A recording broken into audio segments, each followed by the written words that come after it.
কারণ main company বন্ধ করে না, শোরুম বন্ধ করে না, গরিবের এখানে আমরা ঘরে ঘরে খানি পচাইনার পরে রিক্সা বন্ধ করে, নইলে আমরা রাজপথে নামবো।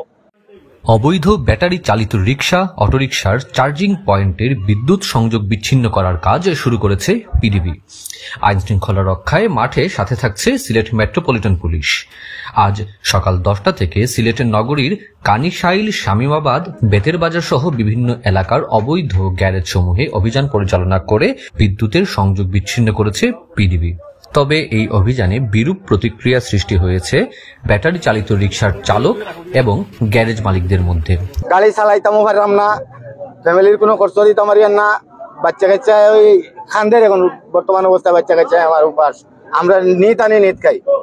সরকারে ঘোষণা দেওয়া হয়েছে বলে অবৈধ, আমরা গ্যারেজ থাকি বৈধ কাগজপত্র থাকা অবস্থায় কারেন্ট মিটার তার সবগুলা নিয়ে গেছে তারা।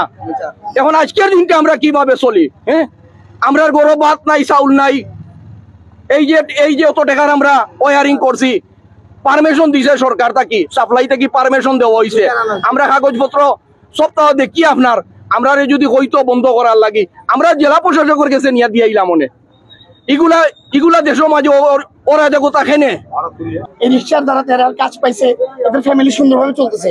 অনেকে আপনার বাজে কাজের সাথে যুক্ত ছিল, চুরি ছিনতাই করতো, এই ছেলেগুলো কর্মসংস্থান পাইছে।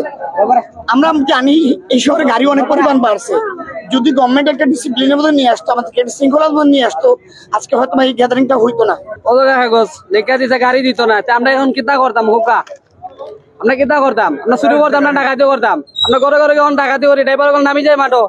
আমার একটা রিক্সা, আবার একজনের 100টা রিক্সা, আমরা চাই একজনের একটা করে রিক্সা থাকুক, এই সিলেটের একটা ভোটার একটা রিক্সা, এই টাইপের হলে দিয়ে দিই। আমি গভর্নমেন্টকে ট্যাক্স দিতে রাজি, আমি গভর্নমেন্টের যে সমস্ত নীতিমালা দেবে, আমি গভর্নমেন্টের সমস্ত ক্রাইটেরিয়া আপনি মেনে গাড়ি চালাতে রাজি আছি। নগরীর যানজট নিরসনের উদ্দেশ্যে আসলে যেগুলো অটো রিক্সা আছে সেগুলোকেই আমরা যদি নিরুৎসাহিত করতে পারি, সেই লক্ষ্যে তারা যেখান থেকে চার্জিং পয়েন্টগুলো আছে সেই চার্জিং পয়েন্টগুলো বিদ্যুৎ বিচ্ছিন্নকরণের কাজ চলছে। আমরা জেলা প্রশাসন আছে, পুলিশ, র্যাব এবং বিদ্যুৎ বিভাগ আছে, সবাই মিলেই আমাদের এই প্রচেষ্টা চলছে এবং এটা সকাল 10টা থেকে এই অভিযান শুরু হয়। এখন পর্যন্ত আমরা 5টি পয়েন্টে কাজ করতে পেরেছি।